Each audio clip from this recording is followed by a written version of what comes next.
नमस्कार, मैं हूं अविनाश पांडे और आप देख रहे हैं सिटी पोस्ट। देश में कोरोना के कारण लॉकडाउन है और इस बीच लोगों की परेशानियां बढ़ी हुई हैं।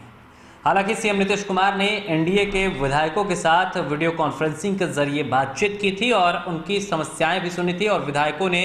अपनी समस्याओं से भी उनको अवगत कराया था तथा जो लोग उन तक अपनी समस्याएं पहुंचा रहे हैं वो भी सीएम नीतीश कुमार के सामने विधायकों ने रखी थी। हालांकि इसके बाद विपक्ष सीएम नीतीश कुमार पर हमलावर है और इस दौरान कांग्रेस के एमएलसी प्रेमचंद मिश्रा ने सीएम नीतीश कुमार पर हमला करते हुए कहा है कि वो सिर्फ एनडीए के विधायकों से बातचीत न करें, महागठबंधन के भी विधायक अर्थात कांग्रेस और आरजेडी के विधायकों की जो संख्या है वो मिलाकर 106 है, तो उनसे भी बातचीत कीजिए, उनके भी समस्याएं सुनिए और इस दौरान आप जेडीयू बीजेपी के नेता मत बनिए, आप सीएम बनिए और राज्य के लिए काम कीजिए। इस दौरान प्रेमचंद मिश्रा ने यह भी कहा है कि मीडिया के ऊपर जो प्रतिबंध लगाया गया है उसे भी वापस लीजिए ताकि सच्चाई सबके सामने आ सके। इस दौरान क्या कुछ कहा है कांग्रेस एमएलसी प्रेमचंद मिश्रा ने, जरा वो सुनिए। बिहार में कोरोना संक्रमित मरीजों की संख्या में रोज वृद्धि हो रही है और प्रवासी बिहारियों के लिए जो क्वारंटाइन सेंटर बनाए गए हैं वहाँ कुव्यवस्था का ये आलम है कि बिहार सरकार उन्हें भोजन और पेयजल की व्यवस्था तो नहीं कर पा रही है, पुलिस के लाठी डंडे जरूर उन्हें खाने को मिल रहे हैं। अगर अपने ही राज्य में अपने ही प्रवासी मजदूरों को भोजन मांगने पर पुलिस लाठियां मारती है,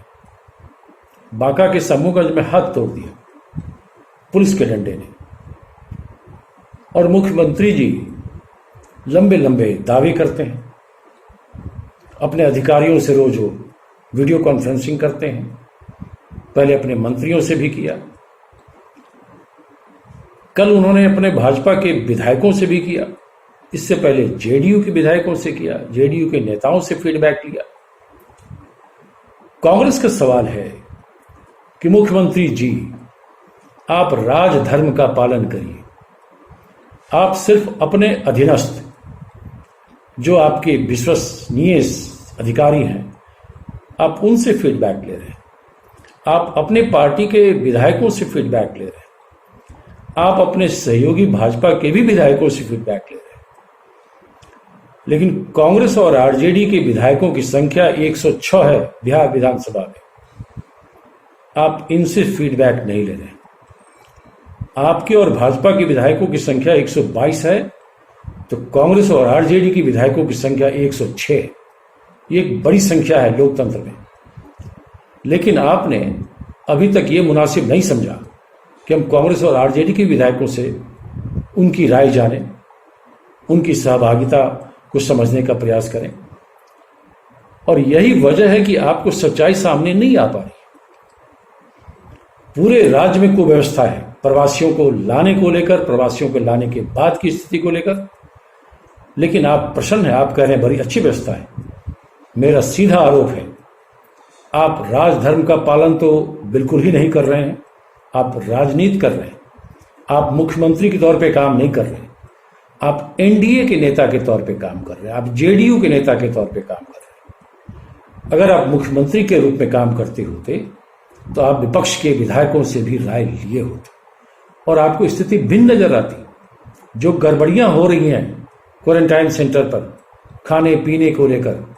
लोगों को सोने का इंतजाम नहीं है, शौचालय का इंतजाम नहीं है, यह परिस्थिति साबित करती है कि वहां बड़े पैमाने पर गड़बड़ियां हो रही हैं। और क्या यही एक वजह तो नहीं कि आपने वहां पत्रकारों के प्रवेश पर भी पाबंदी लगा दी? तो लोकतंत्र में अगर कोई सत्ता में बैठा आदमी, सत्ता में बैठे लोग विपक्ष की बात न सुने और मीडिया पर पाबंदी लगा दे तो समझ लेना चाहिए कि दाल में काला नहीं, पूरी दाल ही काली है। अतः मुख्यमंत्री जी राजधर्म का पालन करिए, विपक्ष के विधायकों से भी राय लीजिए और मीडिया पर लगे पाबंदी को खत्म करिए। आपको समझ में आ जाएगा कि आपके अधिकारियों ने जो आपको फीडबैक दी है और आपके विधायकों ने जो आपको फीडबैक दी है उसमें जमीन आसमान का फर्क है। आपके अधीनस्थ लोग तो आपको वही कहेंगे जो आप सुनना चाहते हैं। आप महामारी के समय कम से कम राजनीति न करिए, मुख्यमंत्री के तौर पे काम करिए, तो बिहार के लोगों का भी भला होगा और इस महामारी से लड़ने में कहीं न कहीं हमें सफलता मिलेगी और हम कोरोना के संक्रमण से अपने लोगों को भी बचा पाएंगे और जो लोग बाहर से आ रहे हैं उनके लिए अच्छी व्यवस्था करने में सफल हो सकेंगे। और एक चीज और मैं जोड़ना चाहता हूं मुख्यमंत्री जी, पिछले 3 सप्ताह से मैं देख रहा हूं कि आपका फूड सप्लाई मिनिस्टर बार बार कह रहा है कि हमने केंद्र को भेजा है 16 लाख लोगों के अनाज देने के लिए, और रामविलास पासवान जी केंद्र के मंत्री जो बिहार के ही हैं वो कह रहे हैं नहीं, हम एक दाना अनाज नहीं देंगे, आप हमको नाम बताइए किन के लिए आपको अनाज चाहिए। यह क्या स्थिति है मुख्यमंत्री जी? और मैं तो ये समझ नहीं पा रहा हूं, या तो आपके मंत्री झूठ बोल रहे हैं या केंद्र के मंत्री को आपके मंत्री के द्वारा दिए गए लिस्ट पर कोई भरोसा नहीं है, उनको लगता है कि कहीं ये अनाज भी भ्रष्टाचार की भेंट न चढ़ जाए। लेकिन जो भी स्थिति हो, मैं ये समझ नहीं पा रहा हूं कि रामविलास पासवान जी के परिवार के 4 व्यक्तियों को बिहार की जनता ने पार्लियामेंट में भेज कर रखा है, आज से नहीं कई सालों से, उसके बावजूद भी अनाज और राशन देने में वो आनाकानी कर रहे हैं। ये दुर्भाग्य की बात है। एनडीए में कैसे कैसे लोग चुनकर गए हैं और कैसे कैसे लोग पदों पर बैठे हैं। बिहार की जनता के क्रोध से डरिए, उन्हें इस कष्ट में, अभाव में, जब परेशानी में है, उन्हें राहत देने का काम करिए, राजनीति मत करिए। तो आपने सुना कि क्या कुछ कहा है कांग्रेस एमएलसी प्रेमचंद मिश्रा ने। दरअसल पिछले दिनों